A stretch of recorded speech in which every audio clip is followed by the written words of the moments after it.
Donc c'est parti, on va démarrer avec cette question de la psychologie cognitive.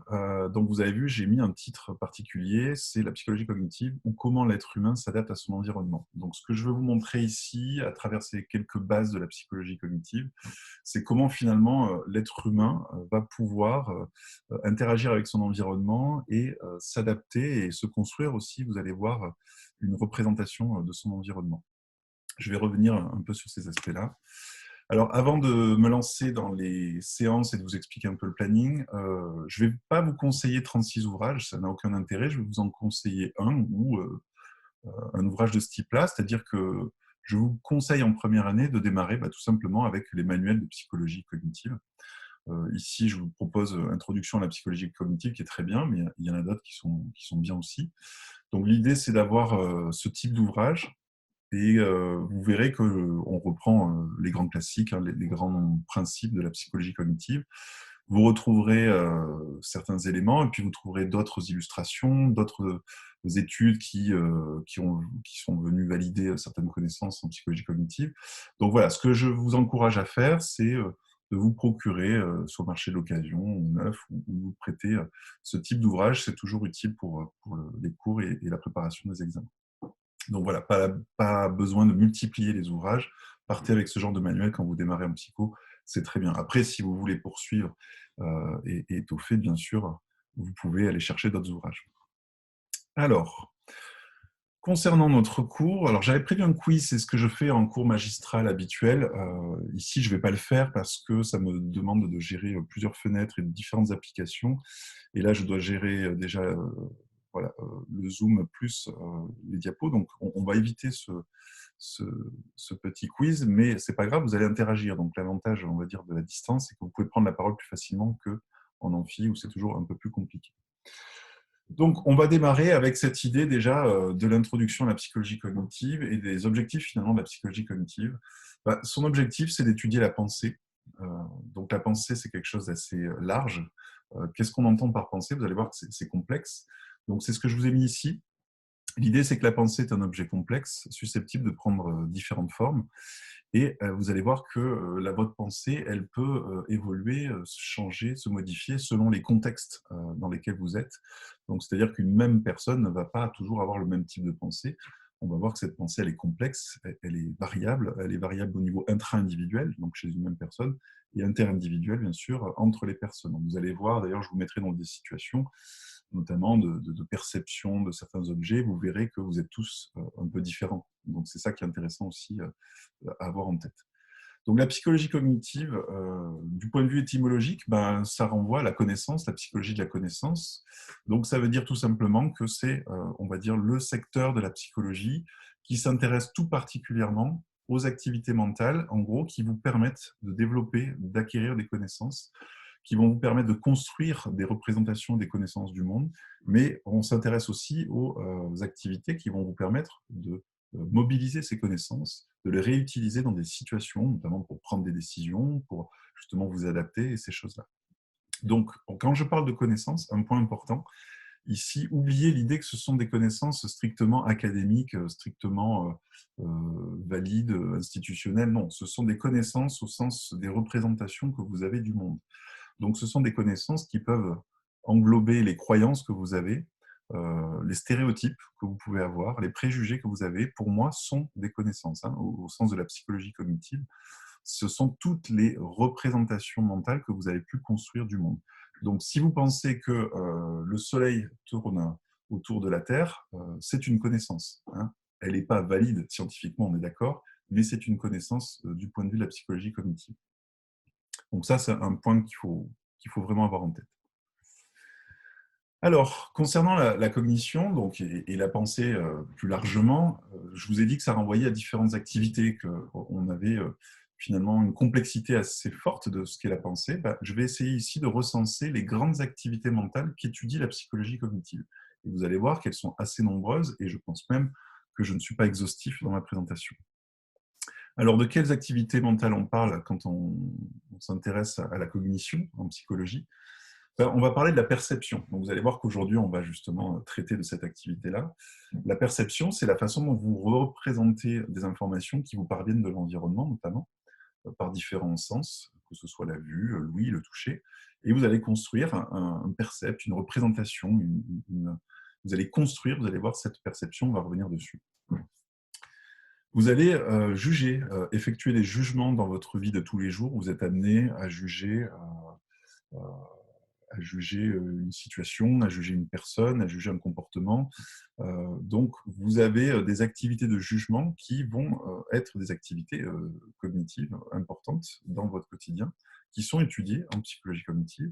Vous avez l'apprentissage, qui est une activité extrêmement importante, puisque l'apprentissage, vous allez le vivre tout au long de votre vie. Ce n'est pas que l'apprentissage de l'enfant, ce n'est pas que l'apprentissage de l'élève, ce n'est pas que l'apprentissage de l'étudiant, c'est aussi l'apprentissage en dehors du système institutionnel, c'est l'apprentissage dans la vie courante, c'est l'apprentissage chez l'adulte, c'est l'apprentissage vraiment tout au long de la vie. Donc, comment vous allez construire des connaissances et comment vous êtes capable de réutiliser ces connaissances pour avoir des bons comportements, des comportements adaptés à des situations.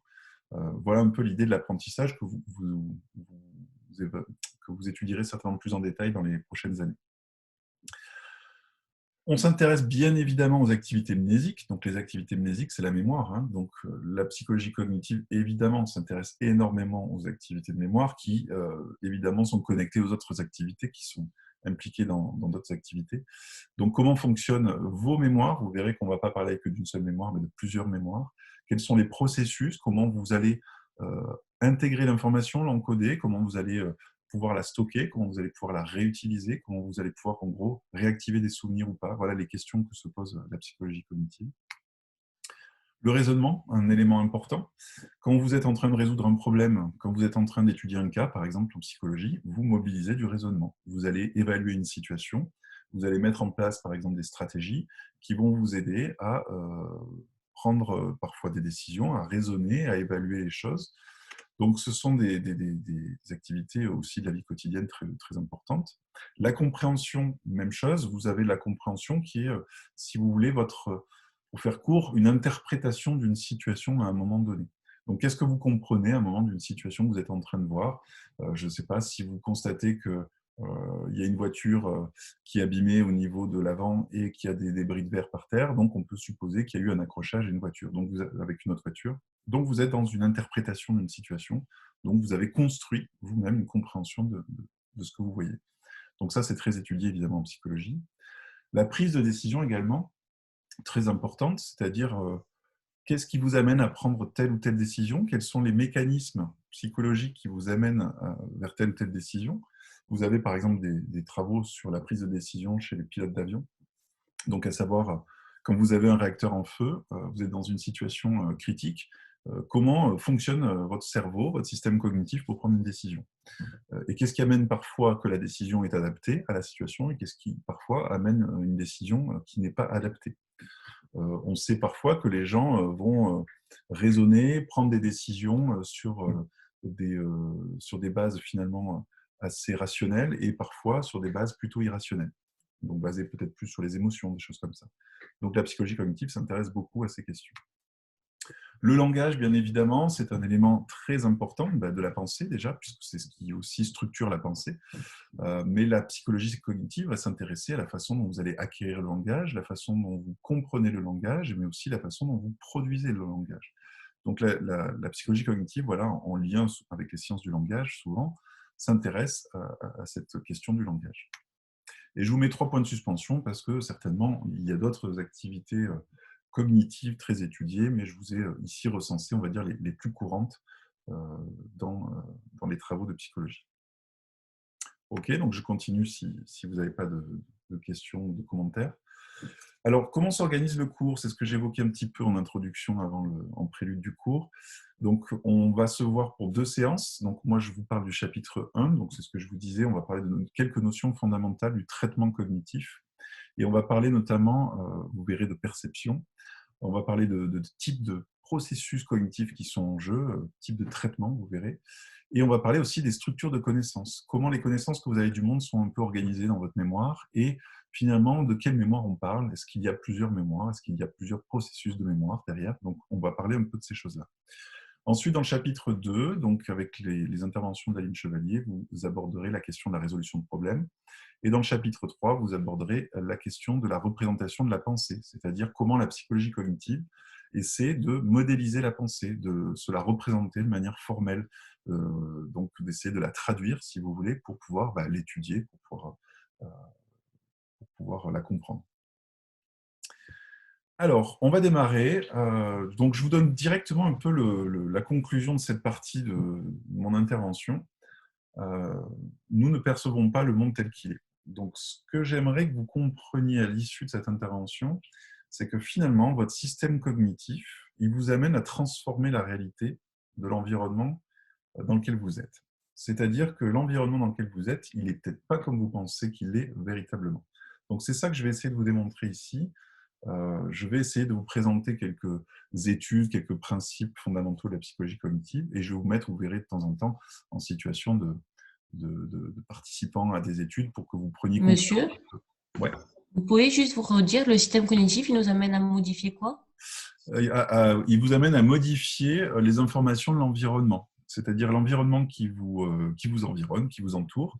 Cet environnement, il a une réalité, mais vous allez voir, je vais revenir dessus. Hein. Et vous, votre système cognitif, il va transformer la réalité. C'est ça que je veux que vous compreniez. Mais je vais vous le démontrer, vous allez voir. Ça va prendre sens après.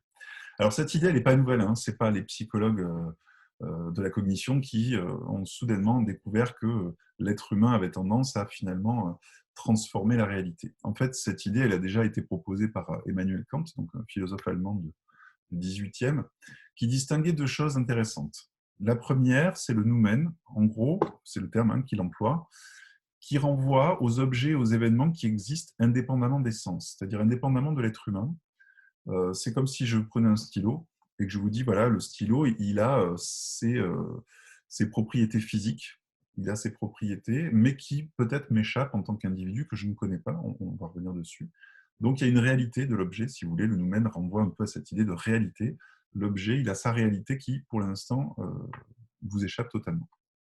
Et vous allez avoir le phénomène, et le phénomène, c'est justement votre expérience en tant qu'être humain avec les objets ou avec les événements auxquels vous êtes confronté. Donc, si je reprends mon stylo, ça va être votre expérience avec le stylo, c'est-à-dire que vous avez l'habitude de tenir un stylo, vous avez l'habitude de le manipuler, vous avez l'habitude d'écrire avec, vous avez aussi l'habitude de regarder un stylo. Donc, vous avez déjà des interactions avec l'objet qui vous amènent, à travers les sens, à avoir construit une image, une représentation de ce qu'est un stylo et de l'action qu'on peut faire avec un stylo. D'accord? Donc ça, c'est ce qu'on appelle le phénomène, c'est votre expérience avec l'objet. En gros, c'est la réalité, c'est votre réalité à vous, mais ce n'est pas la réalité de l'objet. Et vous allez voir pourquoi je dis ça ensuite.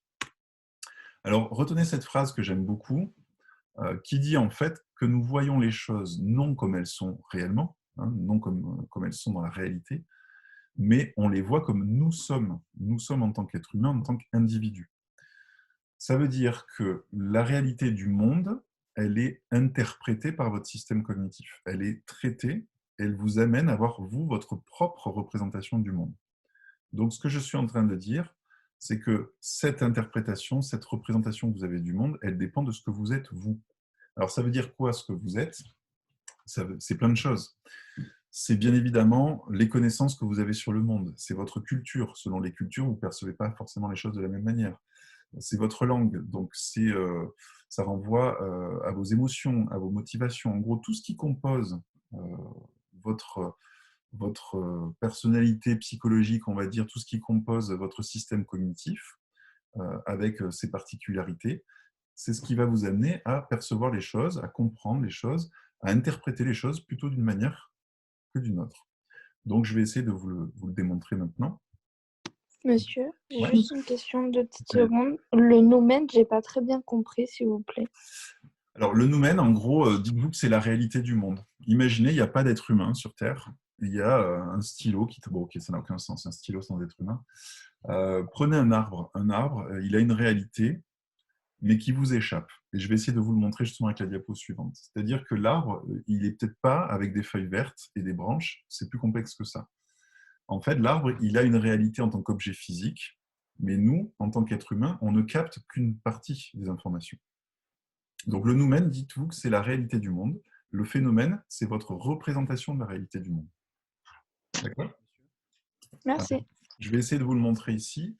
Alors déjà, si on parle du niveau strictement sensoriel, c'est-à-dire que là, je ne parle pas vraiment du niveau cognitif, je vais parler du niveau de vos capteurs sensoriels. C'est-à-dire, par exemple, avec la vue, vous avez une rétine.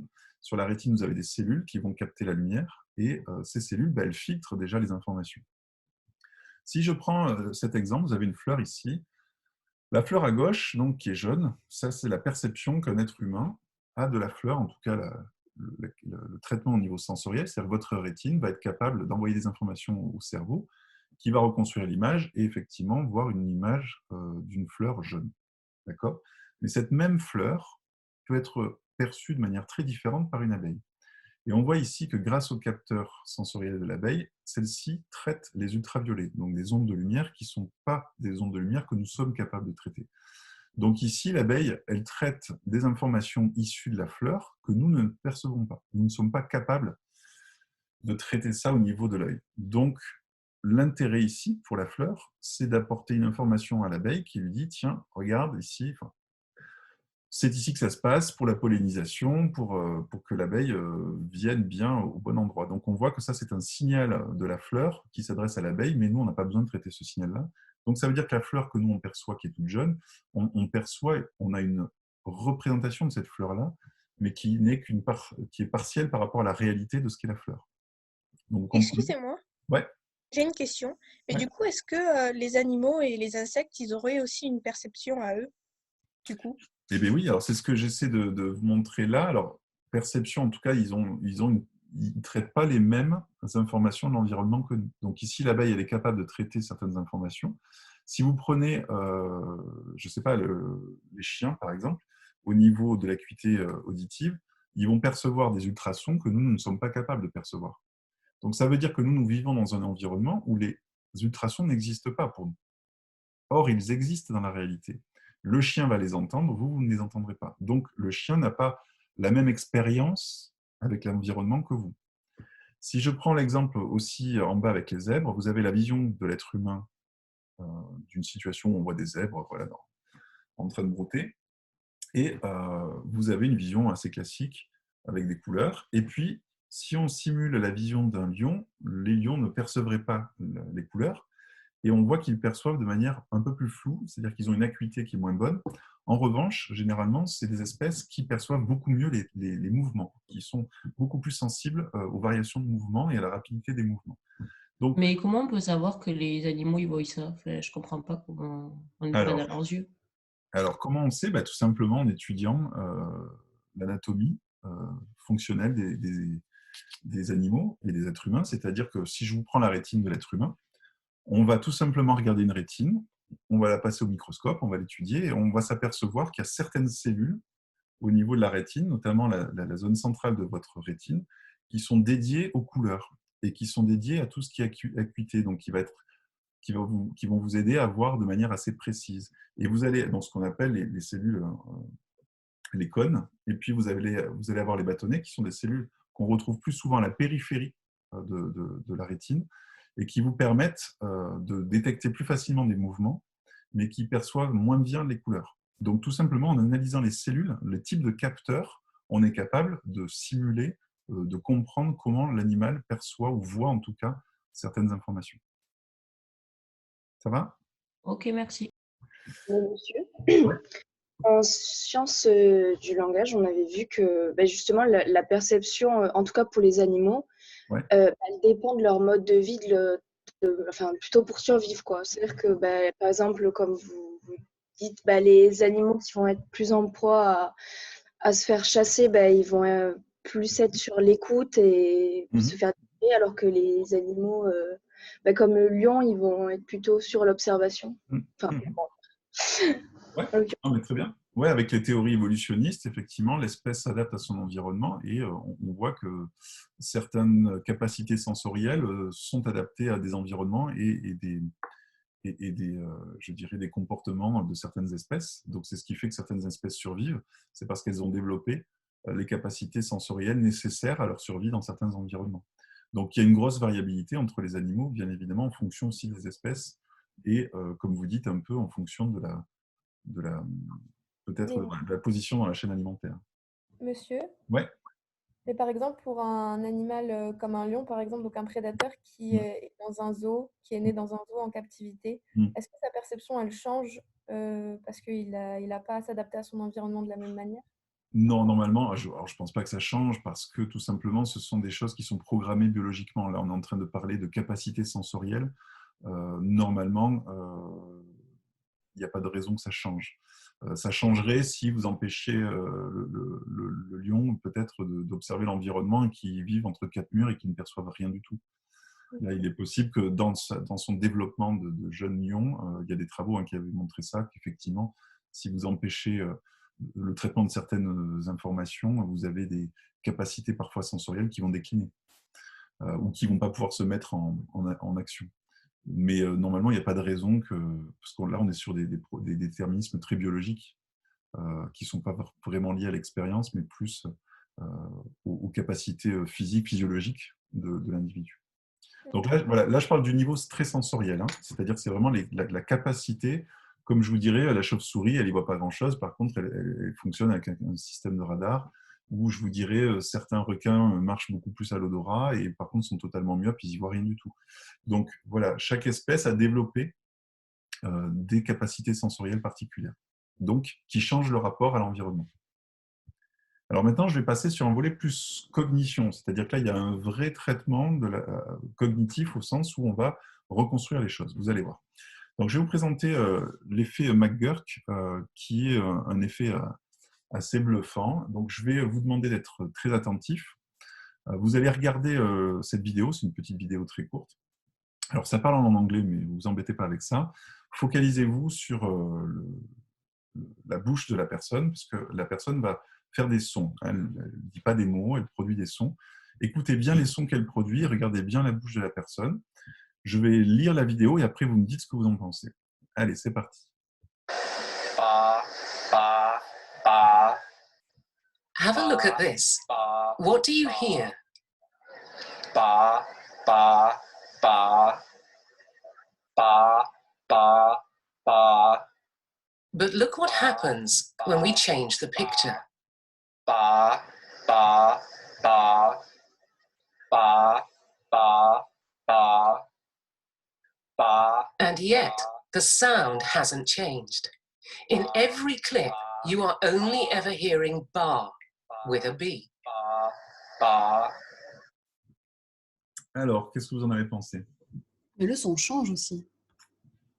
Alors, donc, qu'est-ce qui change pour vous? Le mouvement Au début, il prononce un B ou un P. Le mouvement Après, des il prononce lèvres. un V.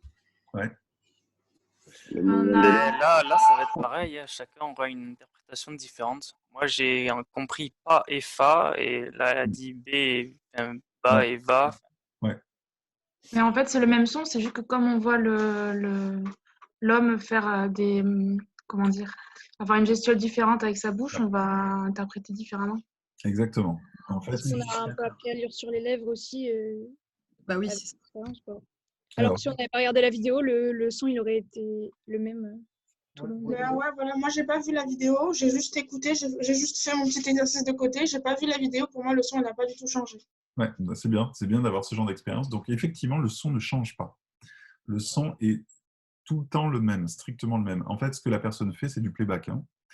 Et en fait, avec ses lèvres, vous avez compris, elle va changer la façon de produire le son. En tout cas, elle simule ce changement-là. Et elle simule notamment un phonème, une syllabe de type fa. Donc, on a l'impression qu'elle dit vraiment fa. Et ce qu'on entend, finalement, c'est une transformation, une légère transformation du son. Pourquoi? Parce qu'on s'aperçoit que ici, le cerveau, votre système cognitif, n'apprécie pas trop les dissonances. Donc, ce que va essayer de faire le cerveau, c'est de mettre en cohérence le son qu'il entend avec l'image qu'il voit. Quand au début de la vidéo, la personne dit ba ba ba et que ses lèvres semblent bien produire ba ba ba, vous entendez très bien un ba ba ba. Alors que vous entendiez ba, pa, il peut y avoir des nuances entre vous, il n'y a pas de problème. Ensuite, la personne change son mouvement de lèvres et là, il y a une dissonance puisque la personne continue à dire pa pa pa ou ba ba ba, mais on a l'impression qu'elle dit fa au niveau du visuel. Donc votre cerveau va transformer légèrement le son que vous traitez pour le mettre en cohérence avec ce que vous voyez. Donc, ça veut dire que votre perception ici, elle est traitée au niveau cognitif. Il y a bien un traitement qui fait que vous opérez un changement, une modification de ce que vous, normalement, de ce qui vous arrivait au niveau de l'oreille. Donc, l'oreille, si vous voulez, le capteur de l'oreille perçoit bien, en tout cas, capte bien, je devrais dire, le son pas, mais votre cerveau va légèrement le transformer pour le mettre en cohérence. Donc, si vous avez un doute, je vous le rejoue. Regardez, je vous le joue.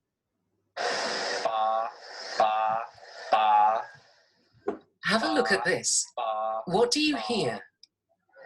Ba, ba, ba. Ba, ba, ba. But look what happens when we change the picture. Ba, ba, ba. Ba, ba, ba. Ba. And yet, the sound hasn't changed.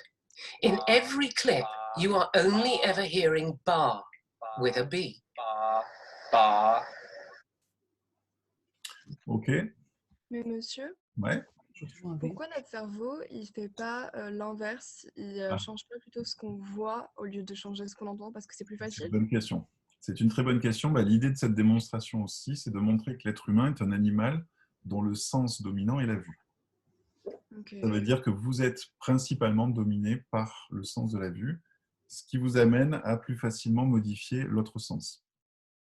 Ok, Alors que pour d'autres espèces, au contraire, c'est l'acuité auditive qui sera, et le capteur auditif qui sera le sens dominant. Et monsieur, est-ce que ça change si, par exemple, une personne elle a une plus mauvaise vue ou voire carrément elle ne voit pas? Ah oui. Enfin, il est dit en tout cas que pour les personnes par exemple aveugles, elles ont une meilleure audition que d'autres personnes parce qu'elles compensent le manque de la vue par justement l'augmentation des autres sens. Alors ça je ne sais pas, mais si vous avez, dans le cas précis qui nous intéresse, si vous avez un problème de vue, il est fort probable que vous ne perceviez pas de changement dans le son.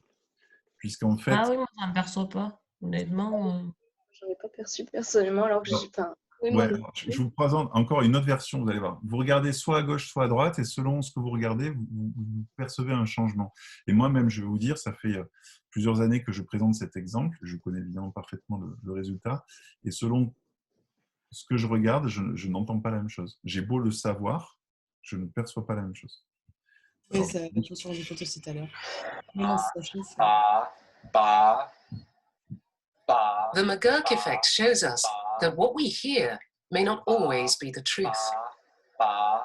But it also helps us to understand what happens when our senses conflict. Ok, donc je ne sais pas si ça a marché encore pour vous, mais voilà. Donc après, cette démonstration, elle est surtout là pour vous montrer que vous allez chercher, que le cerveau cherche souvent à mettre de la cohérence et à réduire les dissonances. On le retrouvera, vous verrez, je vous présenterai un exemple encore la semaine prochaine qui n'est pas sur le niveau perceptif, sur le niveau et qui fonctionne. Excusez-moi. Est-ce que cet effet-là, ça a un rapport avec la synesthésie? Est-ce qu'on peut, par exemple, parce que je sais qu'il y en a, ils voient. Ils entendent des choses qu'ils voient, ils ont une sensation d'entendre quelque chose en regardant quelque chose. Est-ce que c'est un lien? Oui, alors je pense que c'est assez différent. L'idée ici, c'est plus l'idée que quand vous traitez du langage, vous le traitez à un niveau multimodal. C'est-à-dire que vous percevez le son de la langue, le phonème qui vous parvient, mais vous percevez aussi le mouvement physique qui produit ce son-là. Ça veut dire surtout que ici, le langage, donc vous voyez, on est sur les questions de langage aussi ici, le langage, on le traite à un niveau multimodal, donc la modalité audio et la modalité aussi physique, visuelle. Et ça, cette vision aussi du physique, ça peut vous renvoyer à vous au fait de produire le son.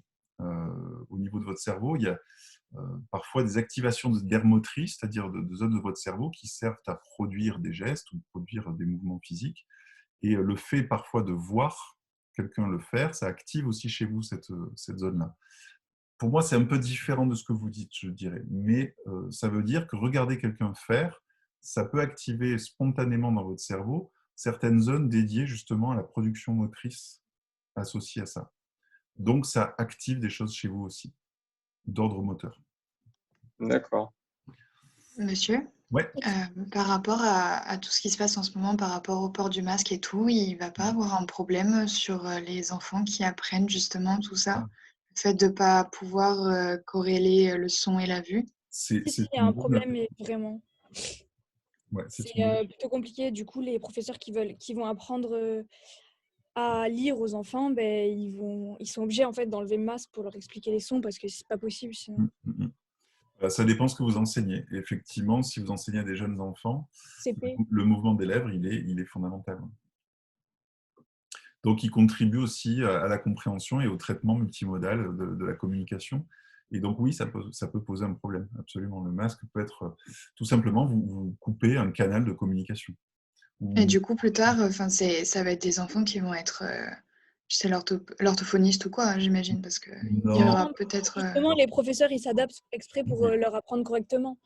Parce Alors, que après, vous inquiétez pas, il n'y a pas que le rapport au professeur, il y a aussi l'enfant dans son milieu familial, on ne porte pas le masque. Donc, l'enfant sera habitué aussi à développer des compétences multimodales de la communication.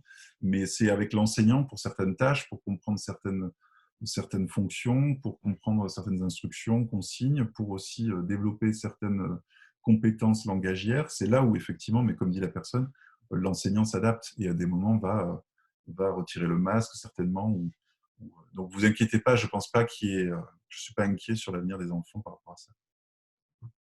Alors, je vous propose de continuer, toujours dans la même idée. Donc, en gros, pour savoir pourquoi nous percevons d'une certaine manière les choses, il va être important de comprendre comment on traite ces informations. Donc, on va s'intéresser au traitement cognitif, c'est-à-dire la psychologie cognitive va essayer de comprendre ce qui se passe au niveau du cerveau en termes de traitement de l'information, en termes de transformation de ces informations, on vient de le voir ici. Donc, je vais vous présenter quelques grandes catégories de traitement.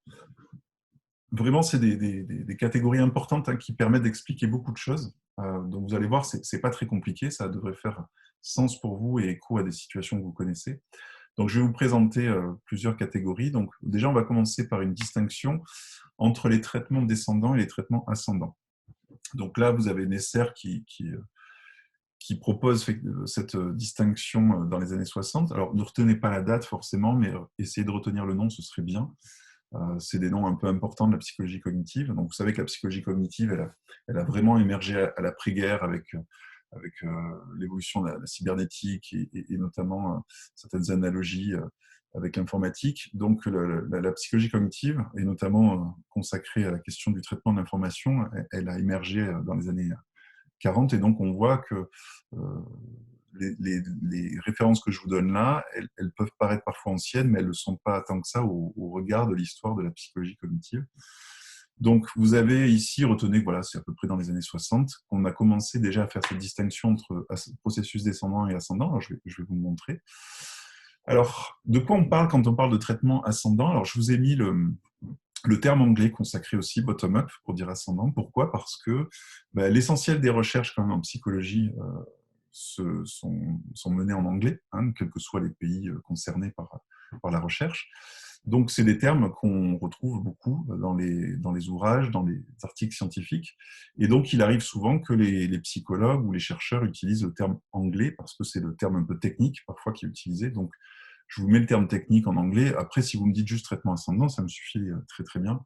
Mais c'est juste pour que vous sachiez reconnaître de quoi on parle si quelqu'un vous parle de processus bottom-up.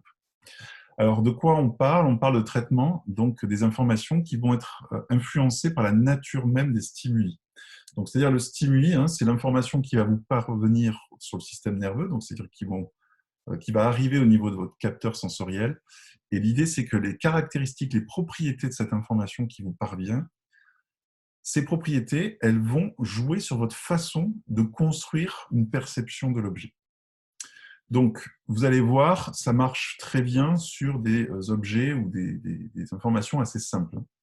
Alors là, je vous ai fait un petit exemple assez classique. Vous avez deux figures ici, une figure à gauche, une figure à droite. La question que je vais vous poser, c'est de savoir si, du point de vue de votre perception, vous percevez un carré, donc un carré qui serait au milieu de la figure, et si ce carré, vous pensez qu'on le voit mieux, qu'il est plus saillant, qu'il est plus prégnant sur la figure plutôt à gauche ou plutôt à droite, ou sur aucune des deux figures, autant l'une que l'autre. Donc ce qu'on va faire un petit sondage, on va utiliser Zoom, c'est plutôt pratique pour ça.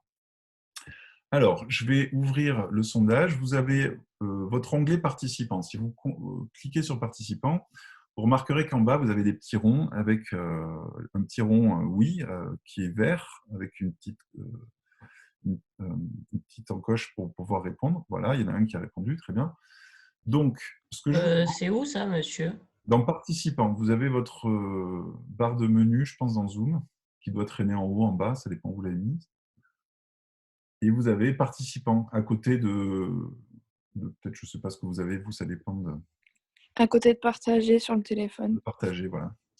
Et du coup, on fait oui pour le 1 et non pour le... Alors, attendez, non, je vais vous dire, je vais vous poser la question. Alors, j'efface tout. J'ai le pouvoir de pouvoir effacer vos réponses. Ça, c'est parfait. Alors, on va commencer. Je vais vous dire qui pense voir un carré de manière plus saillante sur la figure de gauche. Donc, celle-ci à gauche. Donc, si c'est oui, vous me cochez le petit bouton vert. Je trouve pas où est-ce qu'on vote. Attendez, vous pouvez répéter juste? Est-ce que vous percevez le carré plus à gauche qu'à droite? Donc, si c'est oui, vous me mettez le petit bouton vert dans participants. Ok, donc là, vous êtes combien? 162 au total. Vous êtes à peu près... Allez, vous approchez de la centaine. Beaucoup En plus gros, sur 162, alors il n'y a pas de bonne et de mauvaise réponse. Je vous rassure tout de suite, ce n'est pas un test pour essayer de vous faire... de vous piéger sur quoi que ce soit. Donc là, vous êtes une centaine sur 161. Très bien. Alors, on va continuer notre petit sondage. Maintenant, qui pense voir le carré de manière plus saillante à droite qu'à gauche? Donc, est-ce que vous percevez plus le carré ici que sur l'autre figure? Donc, vous cliquez sur oui si c'est le cas. Donc, tout à l'heure, on était près d'une centaine. Là, on est à combien? 34, 35. Donc, ça a l'air de stagner autour de 35, 36. Monsieur? Oui. Moi, je le vois très bien dans les deux figures, en fait. Alors, c'est ma Ouais, moi aussi. J'y arrive. Vous allez voir, vous inquiétez pas. Donc, on va dire, allez, vous êtes près d'une petite quarantaine. Allez, hop, c'est bon. Maintenant, justement, troisième question. Est-ce que vous percevez aussi bien le carré à droite qu'à gauche? En gros, vous le percevez de la même manière à droite et à gauche. Donc, si c'est le cas, vous me dites oui.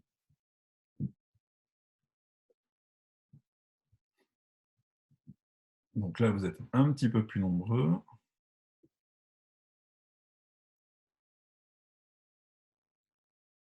Ok, une cinquantaine. Allez, on va dire que vous êtes une cinquantaine. Donc, si je résume un petit peu le résultat du sondage, vous êtes à peu près une centaine à me dire que le carré, il est plutôt ici, en tout cas qu'il est plus visible à cet endroit-là. Vous êtes une trentaine, quarantaine, je ne me souviens plus, à le voir plutôt à droite. Et vous êtes une cinquantaine à me dire finalement c'est équivalent entre les deux. Et effectivement, dans cette étude, on a tendance plutôt à percevoir, je dis on a tendance à percevoir le carré plutôt à gauche. Donc en fait, statistiquement, si on regarde, vous êtes une centaine à m'avoir dit qu'on le percevait plus à gauche. Donc c'est vrai que ça marche chez la plupart d'entre vous, chez une grande majorité plutôt d'entre vous.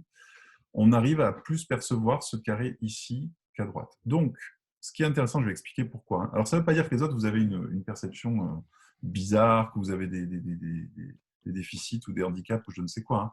C'est juste, il y a plein d'explications qui peuvent justifier ça. Oui. J'ai peut-être une hypothèse. Pourquoi on voit mieux à gauche qu'à droite? Très bien, ouais. Peut-être parce que notre cerveau, il pense à gauche qu'en fait, ce sont des cercles qui sont des cercles tout court, alors qu'à droite, ils sont coupés. Ouais. Du coup, on interprète à gauche que le carré il est dessus et que du coup, on ne peut pas voir le cercle entier. Ouais, très bien.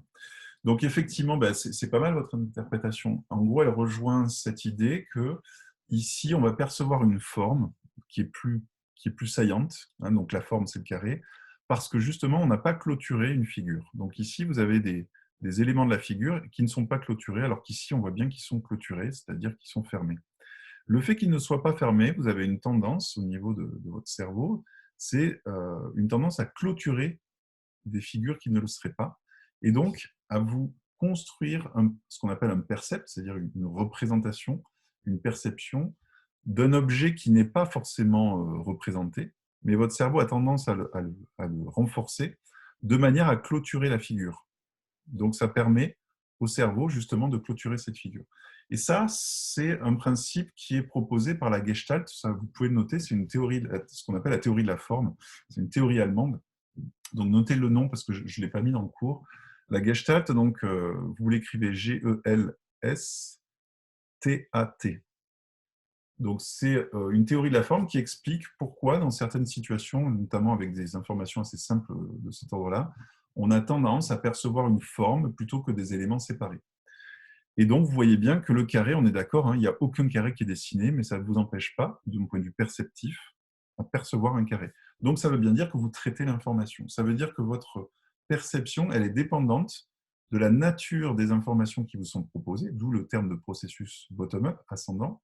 On part de l'information qui vous arrive au niveau sensoriel, et selon la nature de cette information, vous allez construire une perception au niveau cognitif. Et donc, on voit qu'ici, vous construisez un carré.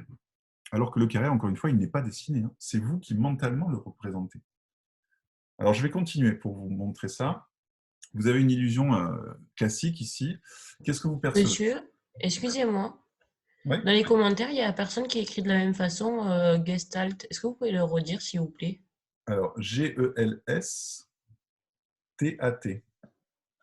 Merci. Alors, vous avez ici des lignes. Alors, très bien. Qu'est-ce que vous percevez, à votre avis? On aurait l'impression que les lignes bleues ne sont pas droites. Très bien, ouais. Donc, effectivement, si vous regardez les deux lignes bleues, ce sont des lignes des droites. Normalement, elles sont parfaitement droites, mais elles sont dans un contexte donné qui est un ensemble de droites concentriques qui se rejoignent ici et donc qui simulent, pour le cerveau, si vous voulez, qui simulent une perspective, une profondeur de champ.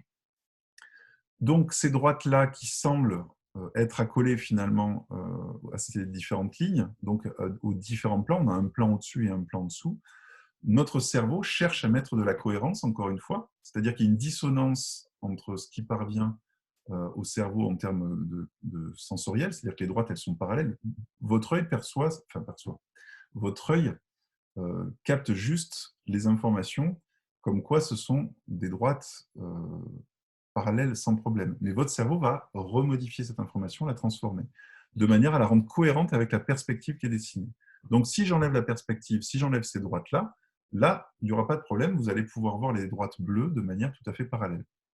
Donc, ça vous montre ici que même si vous le savez, votre cerveau est quand même piloté par la nature des informations qui lui parviennent et qui peut amener à certaines illusions, ici c'est une illusion, à transformer la réalité. Donc, votre cerveau, quand je dis cerveau, système cognitif, c'est pareil. Quand je dis cerveau, c'est pas que la psychologie cognitive s'intéresse aux neurones et au fonctionnement du neurone en soi, mais c'est que la psychologie cognitive s'intéresse évidemment à l'activité mentale, et l'activité mentale, on est d'accord qu'elle se passe au niveau du cerveau.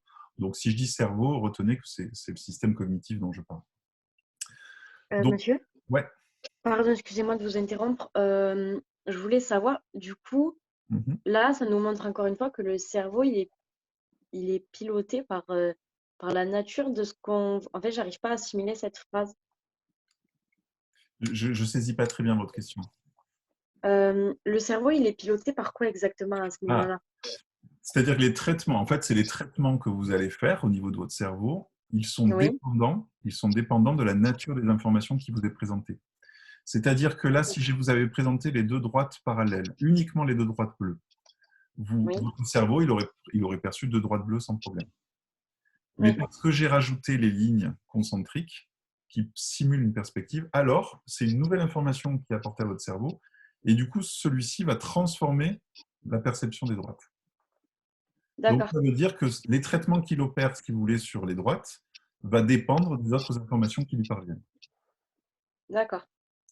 Et donc, ça montre bien que là, en gros, votre perception, elle est dépendante de la nature des informations qui vous parviennent. Donc ça, c'est les processus ascendants. Là, monsieur, ouais. Là, moi, par exemple, les droites, je les avais vues parfaitement parallèles. Ouais. Et quand vous aviez dit là qu'il fallait se concentrer, je me suis concentré et je les ai plus vues parallèles. Voilà, c'est intéressant. Alors, vous êtes en train, pour moi, d'évoquer un peu justement des processus descendants, je vais en parler. C'est-à-dire que votre attention va être extrêmement déterminante sur votre perception. Mais je vais en parler, justement. Excusez-moi, J'ai une question aussi. Ouais. Vous avez plein de questions aujourd'hui, c'est bien. Ouais. Du coup, bon, là, c'est pas vraiment utile de voir cette perception différente, mais est-ce que, par exemple, il y a une raison à ça de pourquoi notre cerveau, il analyse différemment ce que l'on voit? Est-ce que c'était une question de survie biologique ou pas du tout? Ah, en termes des théories évolutionnistes, là, j'avoue que j'en sais rien du tout. Là, je ne sais pas s'il y a des théories évolutionnistes qui peuvent expliquer clairement ce souci de transformation de l'information par rapport à la cohérence. C'est possible. Éviter la dissonance. En fait, vous allez voir, alors je ne sais pas d'où ça vient, c'est toujours difficile avec les théories évolutionnistes puisqu'on ne peut jamais vraiment les démontrer. Mais ça peut être des interprétations. Dire que le cerveau s'est développé de telle manière pour pouvoir justement faire face à l'environnement, aux exigences de l'environnement. Et c'est vrai que quand vous avez un traitement de l'information qui est cohérent, où vous arrivez à faire un traitement cohérent d'un ensemble d'informations, ça vous aide à prendre des décisions plus rapidement, à vous positionner. On pourrait imaginer que, effectivement, dans l'évolution, ça a pu contribuer. Mais bon, c'est très spéculatif. Je ne saurais pas vous dire vraiment si c'est ça. Merci. Alors, je vais continuer. Moi, monsieur. Voilà, il faut que je continue un petit peu. Vous avez plein de questions, c'est formidable, mais moi, je vois mon cours. Je vais essayer quand même de limiter un peu les interventions parce que sinon, on n'aura pas le temps de traiter quand même certains éléments. Et vous allez voir, il y a des choses certainement qui vont répondre à vos questions par la suite. Je voudrais qu'on continue là quand même un petit peu parce qu'on a pris un peu de retard. Sur les stimulus complexes, donc ici, on a parlé beaucoup de choses assez simples, mais ici, je vous présente un stimulus complexe. Donc, qu'est-ce qu'on perçoit ici? On ne perçoit pas juste des formes, on ne perçoit pas juste des couleurs, on ne perçoit pas juste des contrastes. On va percevoir autre chose. On perçoit un bar, notamment ici, une scène de bar, à une certaine époque. Ce que je suis en train de dire ici, c'est que vous construisez une perception, donc une représentation de l'image qui vous parvient sur la rétine, mais vous la construisez sur la base de vos connaissances du monde. C'est-à-dire c'est parce que vous savez ce qu'est un bar que vous êtes capable de percevoir un bar. Mais imaginez, vous êtes un extraterrestre qui débarque de Vénus. Si vous êtes face à cette scène-là, vous n'avez pas de connaissances par rapport aux êtres humains, vous n'avez pas de connaissances par rapport au bar. Ben, vous voyez ça, vous voyez peut-être des êtres vivants qui font des choses, mais vous ne percevez pas la même chose, c'est-à-dire vous ne percevez pas une scène de bar. Donc ce que je suis en train de dire, c'est que vos connaissances sur le monde, elles vont extrêmement elles vont avoir un rôle déterminant dans votre perception de l'environnement. Donc c'est ça que je vais essayer de vous montrer ici. On va parler des processus descendants. Donc les processus descendants, ce sont des processus top-down en anglais. C'est des processus qui s'appuient sur ce qu'on appelle les schémas de connaissances. Alors vous allez voir les schémas de connaissances, je développerai le terme de schéma la semaine prochaine, vous verrez, c'est une façon de se représenter l'organisation de vos connaissances. Retenez surtout qu'en gros, on va traiter l'information sur la base de ce qu'on sait, la base de nos connaissances, qui sont stockées, vous verrez, en mémoire à long terme, on en reparlera plus tard. Donc ici, la perception, c'est l'idée qu'elle est plutôt guidée conceptuellement. On est guidé par le sens qu'on va donner aux choses, sur la base de nos connaissances, plus que par les informations qui sont arrivées au niveau de la rétine, par exemple, pour la vue. Donc je vais vous présenter ça de manière concrète. Ici, qu'est-ce que vous percevez? Rapidement, là, spontanément. Un A. Un A. Un H. Un H.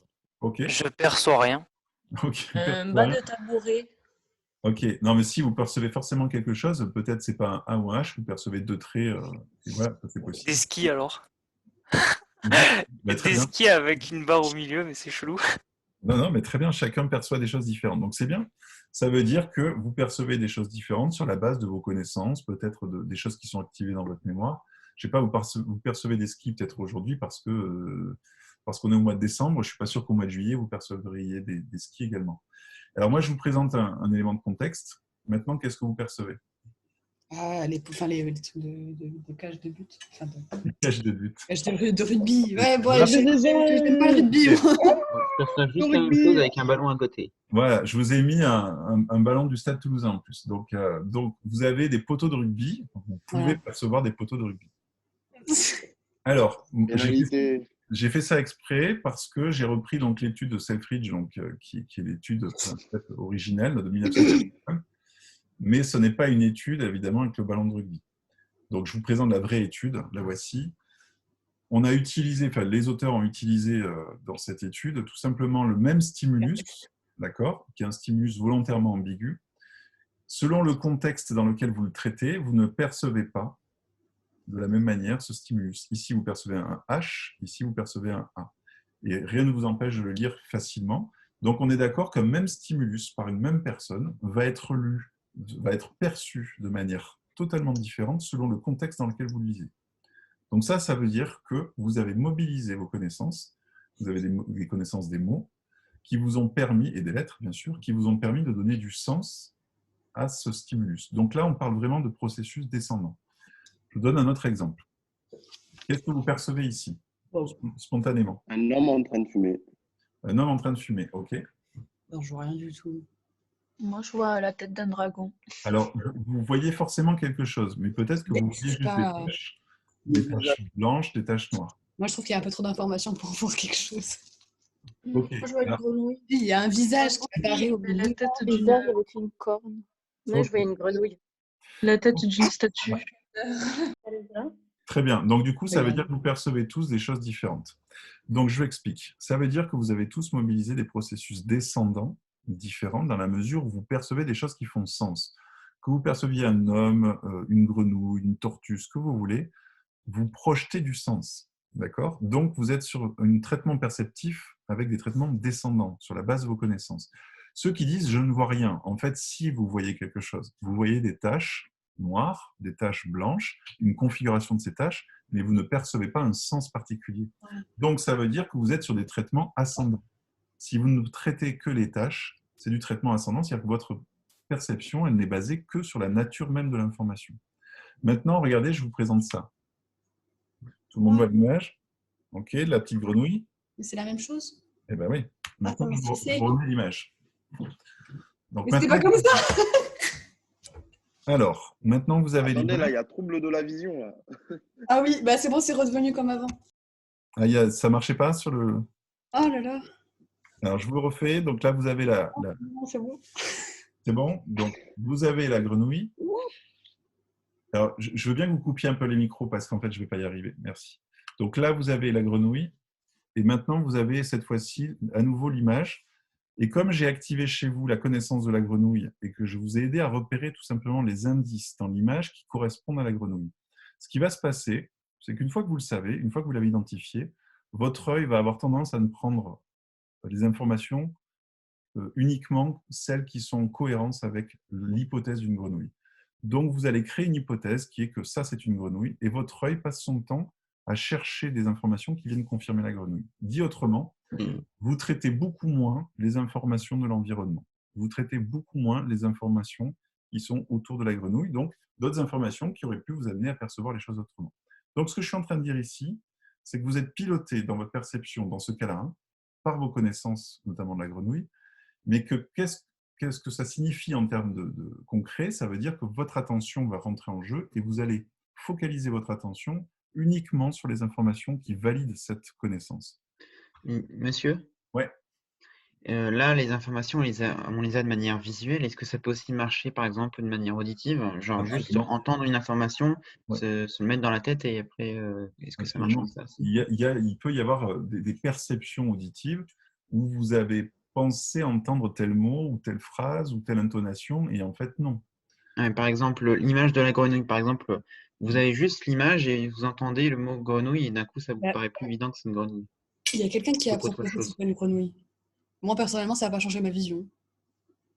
Après, ouais, vous êtes variable. C'est ce que je vous dis. Ce n'est pas un phénomène systématique. Vous aurez de la variabilité entre vous et c'est bien normal. Après, vous avez des caractéristiques, des attentes, une stratégie de prise d'information sur l'image qui sera différente, qui font que certains, voilà, ça marchera plus ou moins bien, même si vous avez vu la grenouille. Donc, vous inquiétez pas avec ça, c'est tout à fait normal. Juste pour finir de répondre à la question de la perception, bien sûr, la perception, elle est guidée par vos connaissances, même au niveau auditif. C'est-à-dire que quand vous parlez avec quelqu'un, vous créez des attentes auditives. C'est-à-dire que selon le contexte, selon la personne qui vous parle, s'il y a un moment un son qui est un peu ambigu, vous pouvez penser avoir entendu tel mot, alors qu'en fait, la personne n'a pas du tout produit ce mot-là.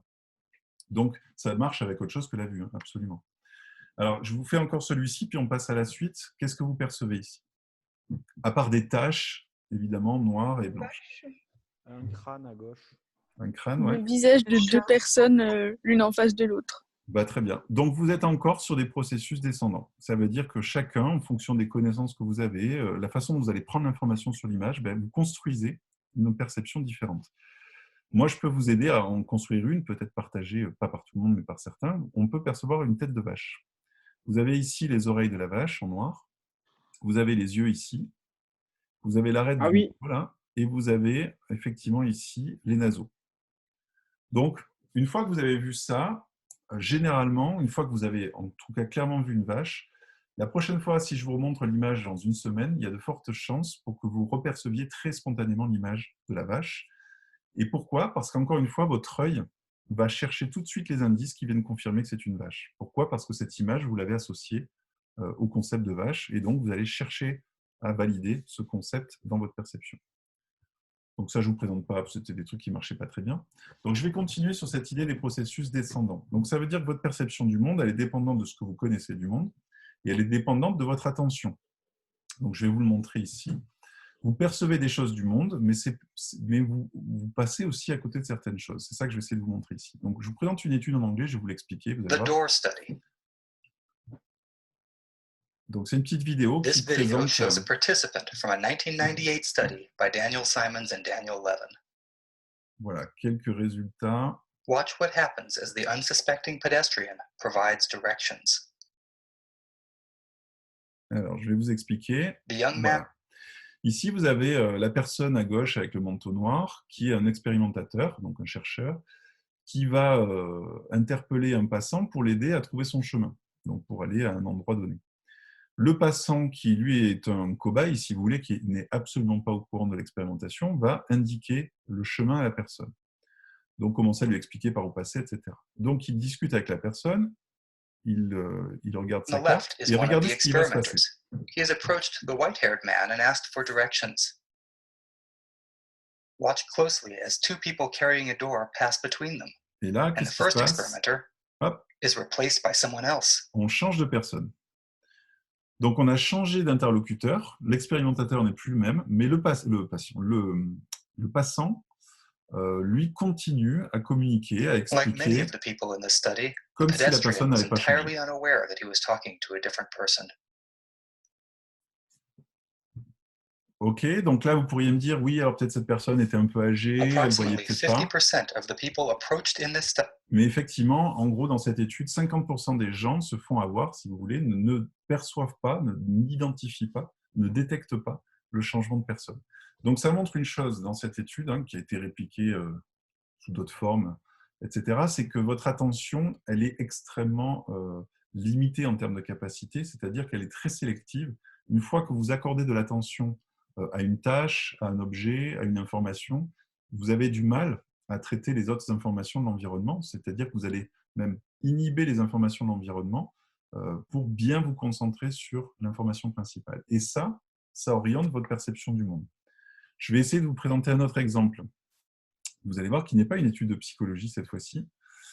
Je vais vous présenter une scène type un peu Cluedo. Vous allez voir, c'est en anglais, mais c'est pareil, il n'y a pas besoin d'écouter l'anglais. Focalisez-vous sur l'image. L'idée, c'est effectivement d'essayer de comprendre qui aurait pu tuer la personne qui est sur le tapis. Clearly, somebody in this room murdered Lord Smythe, who, at precisely 3:34 this afternoon, was brutally bludgeoned to death with a blunt instrument. I want each of you to tell me your whereabouts at precisely the time that this dastardly deed took place. I was polishing the brass in the master bedroom. I was buttering his lordship's scones below stairs, sir. But I was planting my petunia Oui, in monsieur. the potting shed. Constable, arrest Lady Ouais, Smythe. moi aussi. But how did you know? Madam, as any horticulturist will tell you, one does not plant petunias until May is out. Take her away. It's just a matter of observation. The real question is, how observant were you? Alors, qu'est-ce que vous avez perçu? Il y a tout plein Je dirais d'objets le dans le fond majordome, qui ont il a changé. changé. Mais non, il y a tous les objets aussi derrière. Il y a Les plein tableaux, les plantes, La les personne par terre fauteuils n'est aussi. pas la même. Le majordome, il a un chandelier dans la main, il avait un rouleau à pâtisserie, j'ai vu. Très bien. Donc, le chandelier, la personne au sol. La veste La de position la de personne la au premier branche plan. au sol. Oui. La veste du inspecteur. Le chapeau de la personne au premier C'est plan. plus le même corps par terre. Ouais, c'est pas la même personne. L'armure, il me semble même qu'elle bouge derrière. Bon, très bien, vous avez compris l'idée. La question que je vous pose maintenant, c'est à votre avis, il y a combien de changements qui se sont opérés dans la scène? Oula. Plus que ce qu'on a vu. Une vingtaine. Une vingtaine. Ouais, une vingtaine. Pas mal. Bah, c'est pas mal. Vous allez voir qu'effectivement, vous êtes presque tombé juste. Je vous montre la suite. Donc, effectivement, il y a eu 21 changements. Alors, ce que je vais vous montrer maintenant, c'est une caméra qui prend donc au second plan la scène. Vous allez voir tout ce qui se passe. C'est l'envers du décor, en fait. Et vous allez pouvoir constater par vous-même les changements, parce que certains pourraient douter de certains changements. Et vous allez voir qu'ils sont nombreux. Et alors, évidemment, personne n'est en capacité cognitive de traiter tous les changements qui ont pu avoir lieu. Action. Clearly, somebody in this room murdered Lord Smythe, who, at precisely 3:34 this afternoon, was brutally bludgeoned to death with a blunt instrument. I want each of you to tell me your whereabouts at precisely the time that this dastardly deed took place. I was polishing the brass in the master bedroom. I was buttering his lordship's scones below stairs, sir.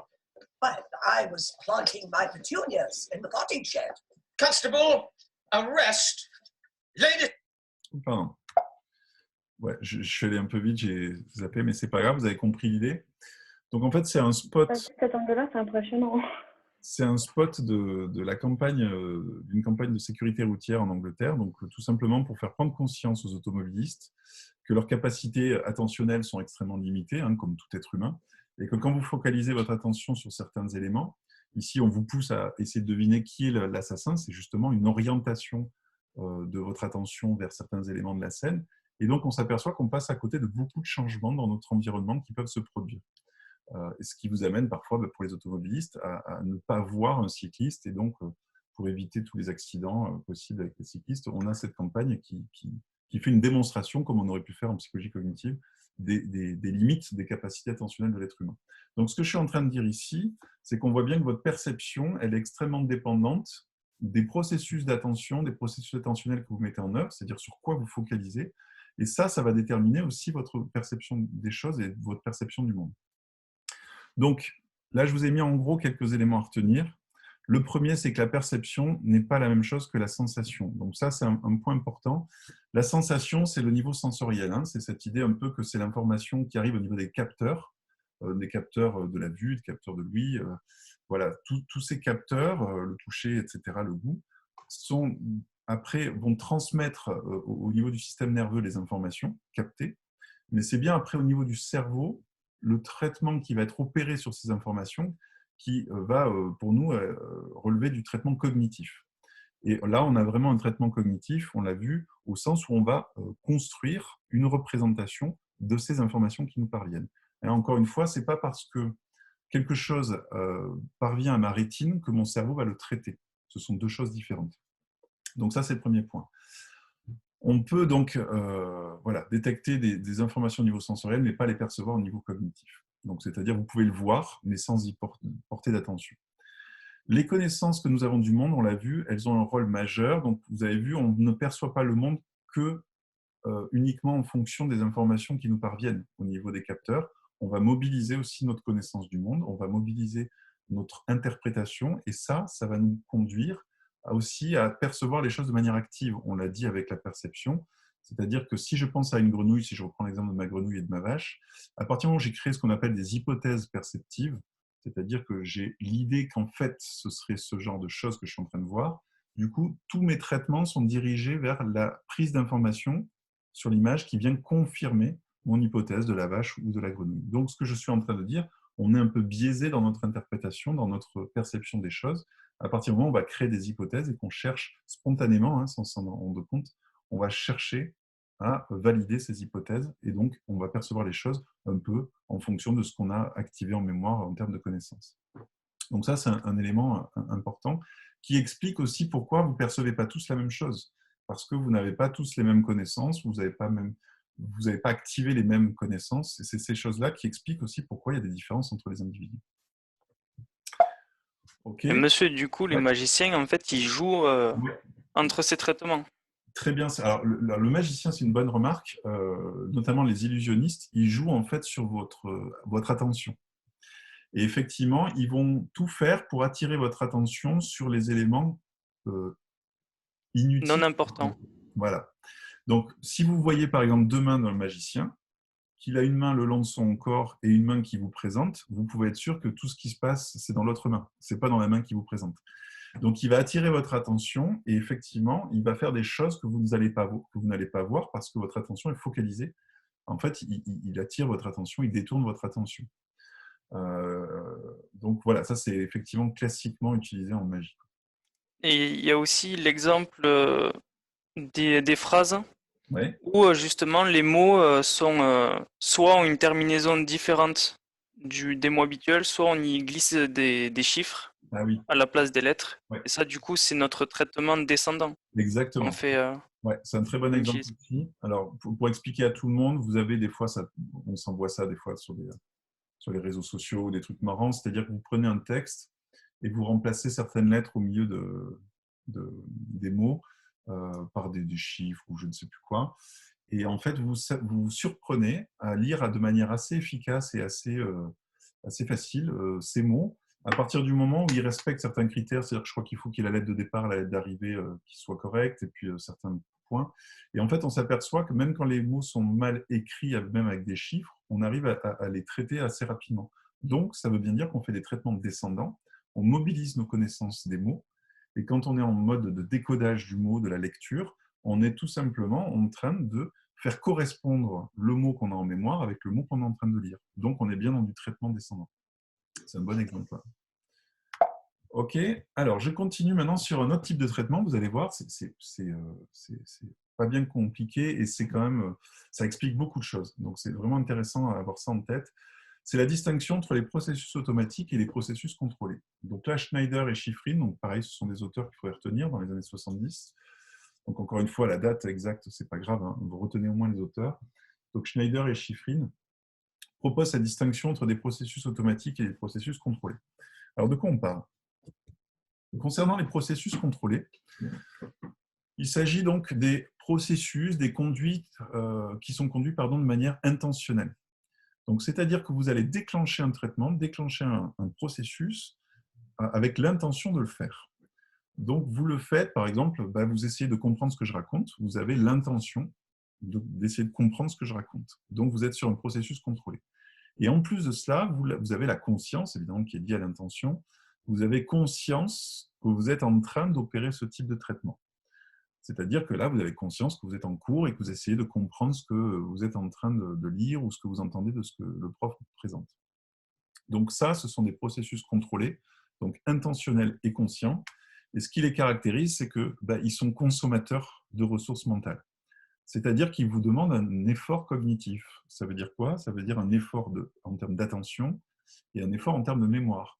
Vous devez garder votre attention sur ce que je raconte, vous devez la maintenir à un bon niveau, mais vous devez aussi mémoriser ce que j'ai raconté précédemment, un minimum, au moins les grands principes, pour pouvoir raccorder les idées que vous entendez. Donc, ça sollicite beaucoup de travail au niveau de l'attention et au niveau de la mémoire. Donc, les processus contrôlés sont des processus coûteux. À l'inverse, vous l'aurez compris, on a les processus cognitifs automatiques qui, eux, sont plutôt conduits de manière non consciente. Alors, vous remarquerez que je parle de non conscient et pas d'inconscient, pour pas qu'il y ait d'ambiguïté avec des modèles psychanalytiques ou autres, où il y a des modèles de l'inconscient, enfin des théories autour de l'inconscient, mais là, on ne parle pas de ça, nous, on parle vraiment du fait que vous n'avez pas conscience jusqu'à un moment, se déclenche un processus particulier parce qu'il est automatique. Donc, généralement, on n'a pas l'intention de le déclencher et on n'a pas conscience qu'il s'est déclenché. En tout cas, pas au moment du déclenchement. Alors, ces traitements ont un avantage important, c'est qu'ils exigent peu de ressources mentales. Donc, généralement, ça demande peu d'attention et peu de mémoire. Vous allez voir, on va prendre des exemples. L'avantage aussi, c'est qu'ils sont plutôt rapides. Donc, ça permet de traiter rapidement certaines informations, alors que les traitements contrôlés, généralement, sont beaucoup plus lents et exigent plus de temps. Et ils sont donc peu sensibles, les processus automatiques, aux distractions. Ça veut dire qu'une fois que vous avez enclenché un processus, si vous avez une autre tâche à faire, si vous parlez avec quelqu'un, si vous êtes sollicité, généralement, ça n'interfère pas ou peu sur le processus automatique qui s'est enclenché parce qu'il est automatique et en gros, vous allez voir, il est presque autonome, c'est-à-dire qu'il va pouvoir se dérouler tout en vous permettant de faire autre chose. Je vais vous donner un exemple. Et alors, chose importante, ces processus cognitifs, si vous voulez, ils vont se construire. Ce n'est pas des processus qui sont là à la naissance, ils sont déjà automatisés. Non, c'est votre expérience avec l'environnement, avec le monde, et le fait d'avoir des expériences qui vont se répéter, qui vont faire que vous allez automatiser certains processus. Donc, c'est bien une pratique répétée qui va permettre donc d'automatiser. Donnez-moi un exemple de processus automatique. C'est des habitudes et des schèmes, en gros. Oui. Une voiture. Alors, je vais mettre les schèmes de côté parce que ça, c'est les théories de Piaget, c'est un peu différent. Je pense qu'on va mettre les schèmes de côté. Par contre, quand vous me parlez d'habitude, oui, c'est une question d'habitude, alors au sens de pratique répétée, mais est-ce que vous pourriez me donner un exemple concret, précis de Respirer. Alors, respirer n'est pas un processus cognitif. Respirer, c'est un acte physiologique. Si vous voulez, c'est un réflexe physiologique. S'habiller. Alors, s'habiller, effectivement, vous avez développé certains processus automatiques C'est lassé. un peu psychomoteurs.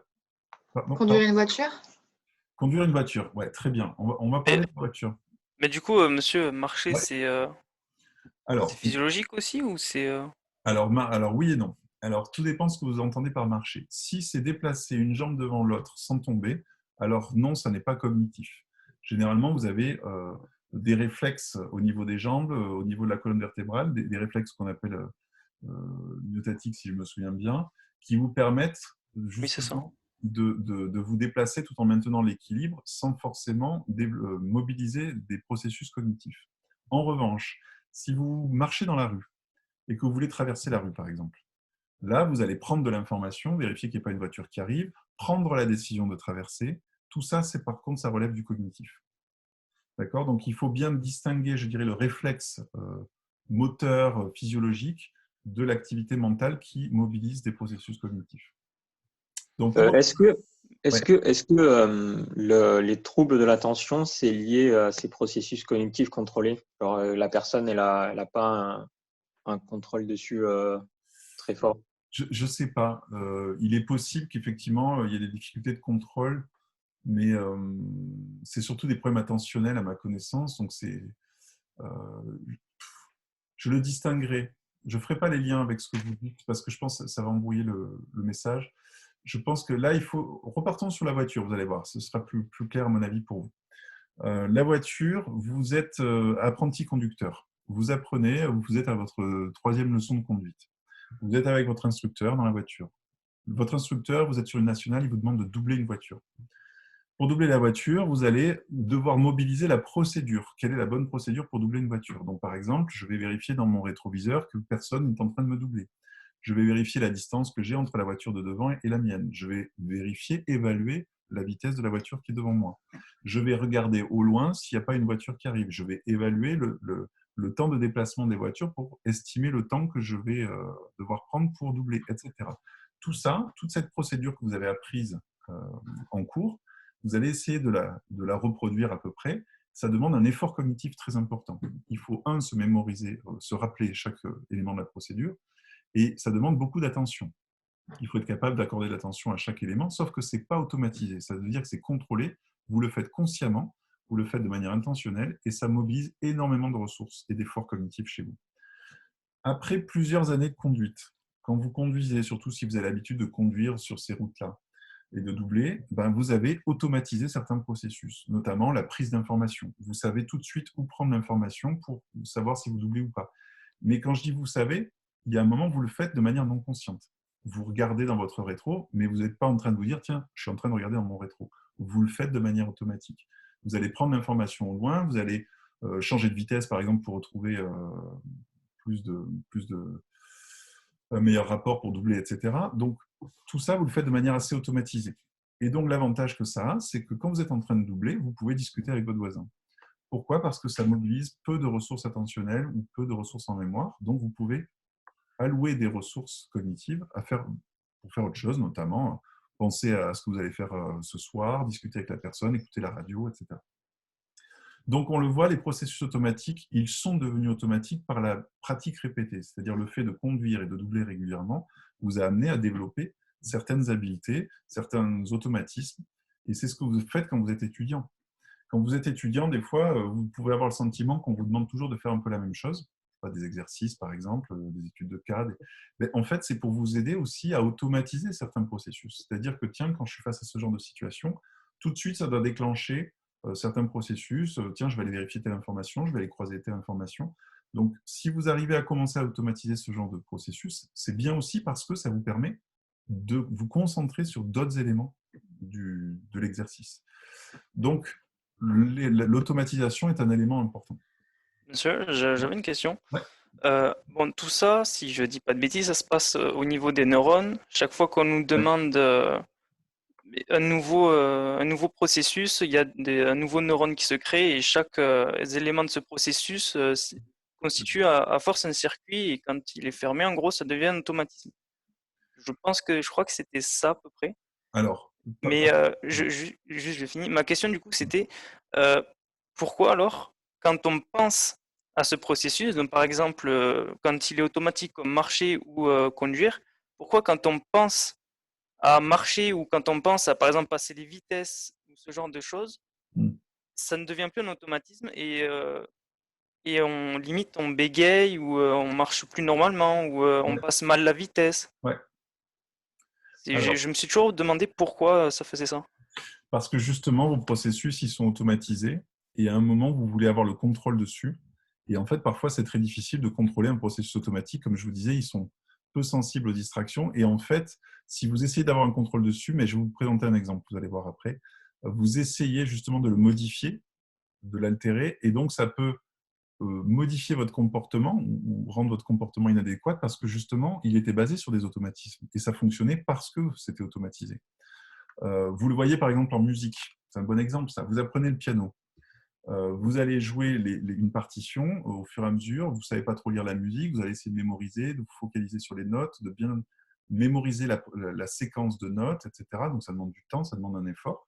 Et puis au bout d'un moment, vous allez vous apercevoir que vous pouvez jouer le morceau en pensant à autre chose. Tout est automatisé.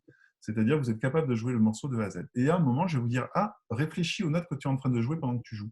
Et ça vous oblige à essayer de contrôler ce processus qui est automatique et du coup, vous l'altérez. Et du coup, vous n'arrivez plus à jouer le morceau parce que je vous demande de m'expliquer les notes que vous jouez. Mais c'était tellement automatisé au niveau psychomoteur que vous n'arrivez plus. En fait, c'était tellement sur le niveau automatique qu'en voulant le contrôler, vous l'altérez.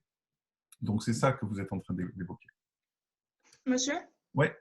Est-ce que c'est comme du coup quand les enfants apprennent l'alphabet, souvent quand ils apprennent dans l'ordre de A à Z, quand ils le chantent, c'est très rapide, mais du coup quand on leur dit quelle est la lettre qui vient après O, ben là, il n'y a plus rien. Enfin, ils savent plus. C'est un peu ça, c'est une séquence, vous avez appris une séquence par cœur, et à un moment, vous n'êtes pas capable de la décomposer. Vous êtes parfois obligé de réamorcer la séquence depuis le début. Moi, je vous reprends l'exemple de la musique. Vous vous plantez un moment dans votre morceau, ben, en fait, vous apercevez que repartir à l'endroit où vous êtes planté, alors je ne dis pas quand vous lisez les notes, hein, mais quand vous avez mémorisé le morceau, ben, c'est difficile de repartir exactement à l'endroit où vous êtes planté parce que vous aviez déclenché tout un pattern, toute une séquence de comportements pour jouer le morceau. Et donc, ce qu'il arrive souvent, c'est qu'on est obligé de revenir en arrière dans le morceau et de réenclencher un endroit, à une étape, je sais pas moi, au refrain, etc., une étape du morceau, où on réenclenche du coup la séquence parce qu'elle est automatisée. Mais on n'arrive pas à reprendre une séquence depuis le milieu. C'est très difficile. Donc on la reprend depuis le début. Donc vous voyez, ça traduit bien justement ce que vous dites avec l'alphabet. Mais ça, c'est pas parce qu'on a essayé ou qu'on a appris bêtement la chose et qu'on l'a pas essayé de la comprendre ou de décortiquer. Oui, mais il y a plein de choses qu'on n'a pas besoin d'apprendre. Comment dire ? Quand vous apprenez une langue, par exemple, il n'y a pas besoin de la décortiquer. Quand vous apprenez à parler, je veux dire, vous êtes enfant, vous apprenez à communiquer, vous n'êtes pas obligé de décortiquer en sujet, verbe, complément. Quand vous parlez, vous n'êtes pas en train de réfléchir au sujet, verbe, complément. Vous produisez du langage de manière automatique. Alors, vous élaborez de la pensée de manière certainement plus ou moins contrôlée, mais le langage, la production, souvent, elle n'est pas contrôlée. Moi, quand je suis en train de vous parler, c'est de l'automatique. En revanche, l'argument que j'essaie de vous présenter, il me demande des ressources mentales, lui, il me demande par contre un effort. Mais heureusement que j'ai développé ces habiletés, Ces automatismes langagières, c'est ce qui me permet de parler et d'allouer des ressources justement aux idées et non pas à la production des mots. OK ? Alors, je vais continuer, on va finir justement sur cet exercice pour essayer d'illustrer un peu les choses. Je vais vous présenter l'effet Stroop, qui est un effet très très connu en psychologie, donc celui-là, il faut le retenir, il est vraiment intéressant. Donc, cet effet Stroop, je vais vous mettre en position de cobaye. Alors, je ne vais pas vous mettre dans toutes les conditions que j'aurais pu faire, mais d'ailleurs, c'est vous qui allez me proposer les conditions qu'on aurait pu concevoir. Je vais vous expliquer le principe. Vous devez lire des mots. Alors, pardon, vous ne devez pas lire des mots, justement. Vous allez lire, dénommer plus exactement, l'encre du mot, c'est-à-dire la couleur dans laquelle est écrit le mot. Donc, si je vous mets ici le mot test, je vous demande de surtout pas lire test, mais de me dire rouge, c'est-à-dire qu'il est écrit en rouge, donc vous dites rouge. Vous allez avoir une série de mots qui vont apparaître d'un coup à l'écran. Vous coupez bien vos micros, hein, parce que je vous demande, chez vous, coupez bien vos micros. Chez vous, vous essayez de les lire à haute voix et de le faire le plus rapidement possible. Donc, vous allez lire les mots de gauche à droite, comme si vous lisiez un texte. Et à chaque mot, vous me dites dans quelle couleur il est écrit. OK ? Et vous allez voir, ça dure quelques secondes, et après, vous me dites ce que vous en pensez. Vous êtes prêts ? On y va.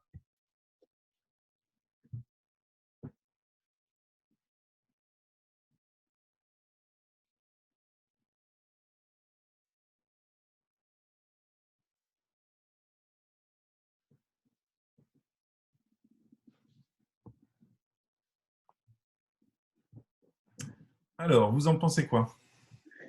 C'est hyper bizarre, monsieur. C'est très bizarre. Ça me crispe. C'est difficile des fois. Ah oui, c'est difficile. Ah bah, c'était plus simple que prévu en fait pour moi. J'ai l'impression qu'il y a un temps d'adaptation, mais après, au final, c'est facile quand on est concentré que sur la Alors, quand on se concentre. Ça aurait été bien avec des couleurs plus communes. Oui. OK, alors, expliquez-moi ce qui a été difficile. En fait, il faut juste concentrer son attention sur la couleur et essayer de ne pas voir le mot, du coup, pour pas avoir à le lire directement. Moi, je regardais la couleur moi, de chaque première lettre, perso. Ce qui a été difficile, je pensais que ça allait être des mots communs et pas des noms de couleurs. Du coup, le fait de me retrouver avec des noms de couleurs, ça m'a en plus déstabilisé parce que, je sais pas, bleu, au lieu de dire rouge, j'ai dit bleu. Et rouge, au lieu de dire bleu, j'ai dit rouge. Pourquoi vous avez dit bleu, alors? Parce que dans ta tête, tu sais que cette couleur-là, elle peut être le jaune, ça ne peut être que jaune. Il ne peut pas être orangé ou n'importe quelle couleur. Tu l'as appris qu'il doit être comme ça. Oui. Alors, moi, je voudrais que vous réutilisiez la distinction qu'on a fait en termes de traitement, la distinction entre processus contrôlé et automatique. Expliquez-moi, à travers ces processus, qu'est-ce qui était automatique, qu'est-ce qui était plutôt contrôlé dans votre exercice? En fait, ce qui est automatique, c'est de lire. Et du coup, c'est difficile de porter son attention juste à la couleur du mot. Si on sait que, par exemple, là, le deuxième mot, c'est bleu, mais on sait à quoi ressemble le bleu, et le fait de le voir rouge, et on n'a pas envie de dire rouge, on a envie de dire bleu. OK. Donc, attendez, donc je reprends déjà la première idée. Donc, ça veut dire que la lecture, ici, du mot, est un processus automatique. Ça, c'est un point important ici.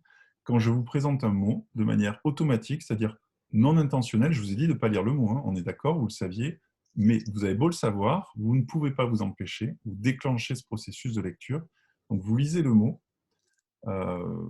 parce que vous avez développé des compétences et des connaissances automatisées, parce que vous lisez depuis que vous êtes petit.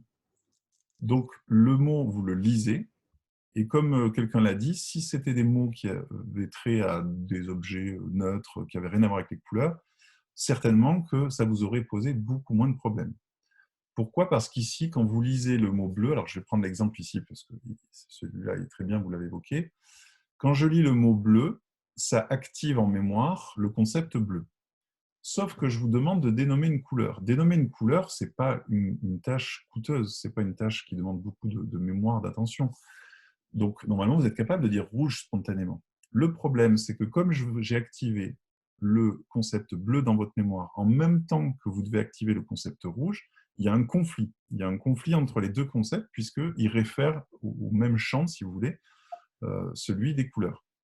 Donc, vous devez produire le mot rouge et non pas bleu, sauf que la lecture vous amène aussi à produire des mots. Donc, vous êtes embêté parce que vous lisez quelque chose qui renvoie à une couleur qui est en conflit avec la couleur cible.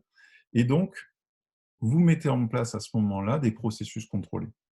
Les processus contrôlés, c'est que vous avez essayé d'inhiber la lecture. Vous avez essayé d'inhiber le concept lié au mot que vous veniez de lire.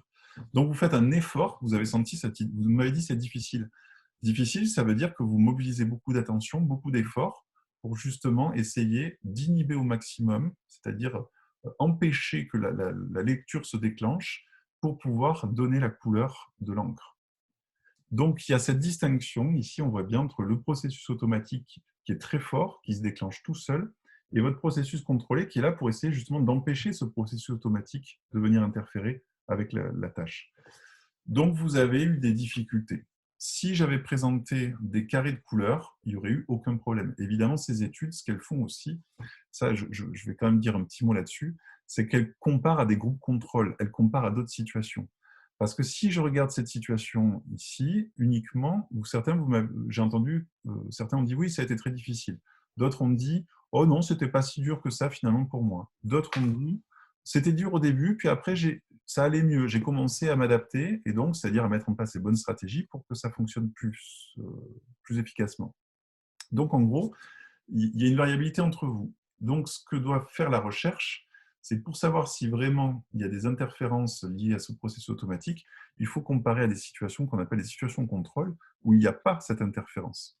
Donc, on va mettre des mots neutres, comme vous disiez, ou on va mettre des carrés de couleurs. Et là, on s'aperçoit quand on met des carrés de couleurs, les gens sont capables de dire donc jaune, rouge, noir, violet, bleu, de manière beaucoup plus rapide que s'ils étaient dans cette situation. Et c'est parce que je compare les deux conditions que je suis capable de dire oui, ici, ça pose un vrai problème. Mais bien sûr, en fonction des gens, le problème, il est plus ou moins important. Il y a toujours une variabilité entre les gens. Mais du coup, ça signifie quoi quand on n'a pas... Parce que moi, j'ai pas eu de conflit, comme vous dites, pour cet exercice. Du coup, ça signifie quoi quand on n'en a pas? Je ne sais pas, c'est peut-être la stratégie que vous avez mise en place. Par exemple, les gens vont mettre en place, ils focalisent sur la fin du mot, vous voyez, pour essayer de ne pas voir le mot entier. Il y a des gens qui plissent les yeux. Il y a des choses peut-être que vous faites spontanément, qui est tout de suite une stratégie adaptée. Ou il y a des gens qui reculent pour ne pas trop voir le mot. En fait, tout ce qui fait que vous pouvez réduire la prégnance du mot vous aide à être plus efficace. Donc après, ça dépend aussi des stratégies que vous avez mises en place et des habiletés que vous avez pu mettre en place pour vous aider à faire cet exercice. Donc oui, il y a de la variabilité. Vous, peut-être, vous n'avez pas eu de problème. D'autres ont eu beaucoup plus de problèmes. OK. Du coup, c'est un effort du processus contrôlé de rétracter le processus automatisé. Ouais. Voilà. Donc, je vous ai mis ici un peu les deux trucs. Donc, vous avez la lecture du mot qui est le processus automatique et le fait de dénommer la couleur de l'encre du mot, mais dénommer au sens, je vais inhiber surtout le processus de lecture. C'est ça que j'aurais dû mettre plus précisément. C'est-à-dire que ce processus contrôlé, c'est cet effort cognitif pour empêcher aussi le processus automatique de se déclencher ou d'interférer sur le mot, enfin sur le mot qu'on doit produire oralement. Donc c'est bien cette distinction entre le processus automatique et contrôlé qui amène la difficulté ici. Ce que je voulais rajouter sur ce point, imaginons, on peut supposer, alors je suppose que l'étude a dû être faite, mais je ne la connais pas. Imaginons, on fait cette étude-là avec des enfants de 5 ans. Moi, je vous fais le pari que les enfants de 5 ans, ils sont meilleurs que vous. Pourquoi? Parce que tout simplement, ils n'ont pas automatisé le processus de lecture.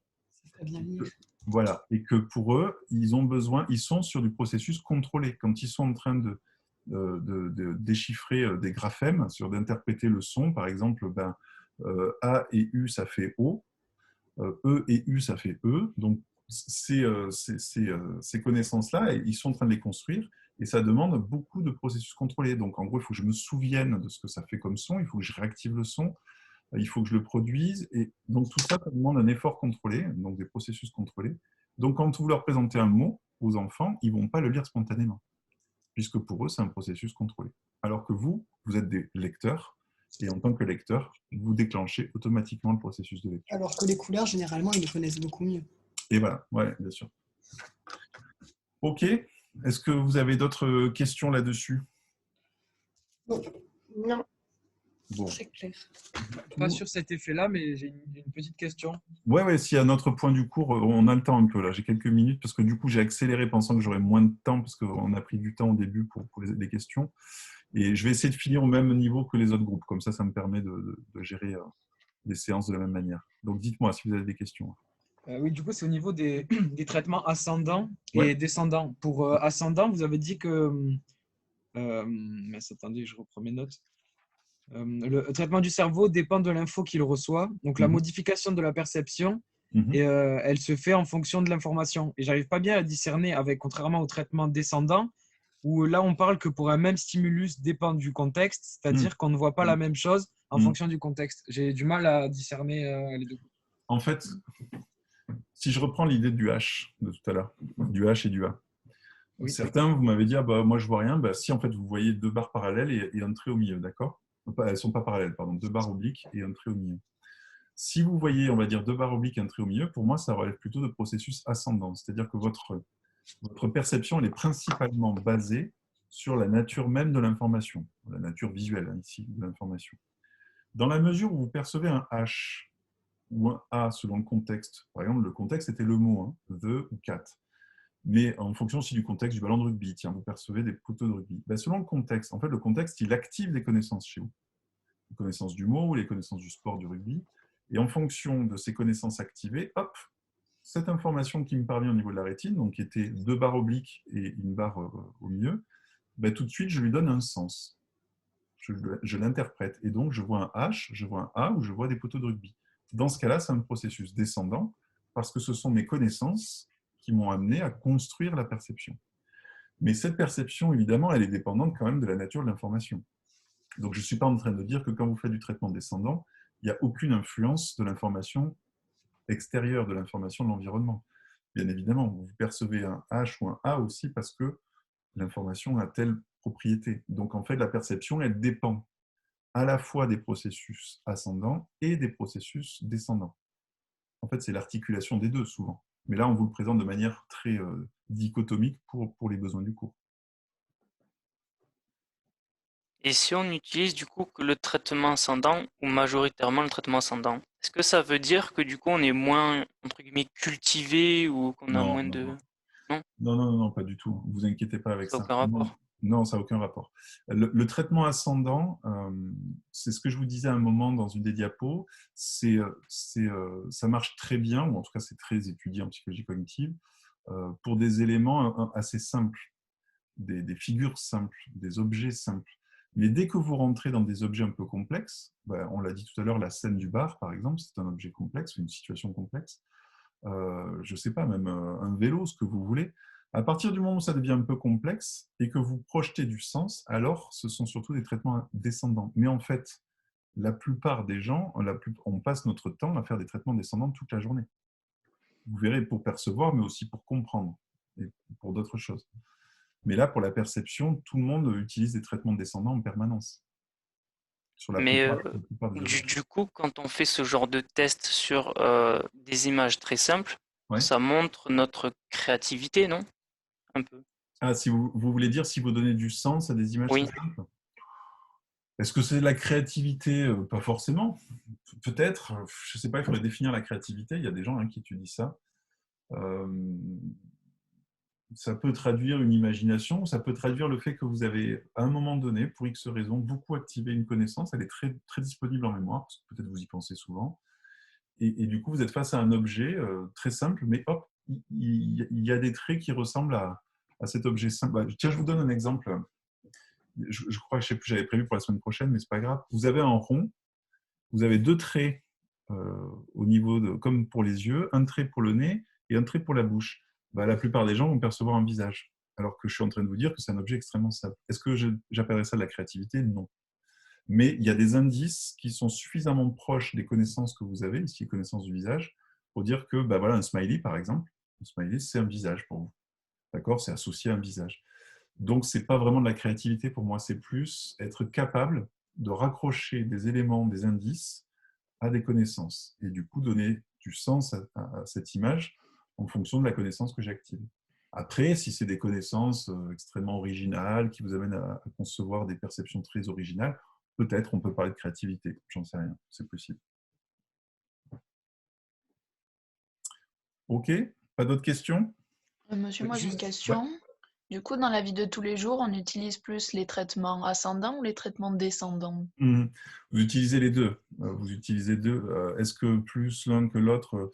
Je ne sais pas, parce que toute perception est quand même très dépendante des traitements ascendants, c'est-à-dire des informations qui vous parviennent.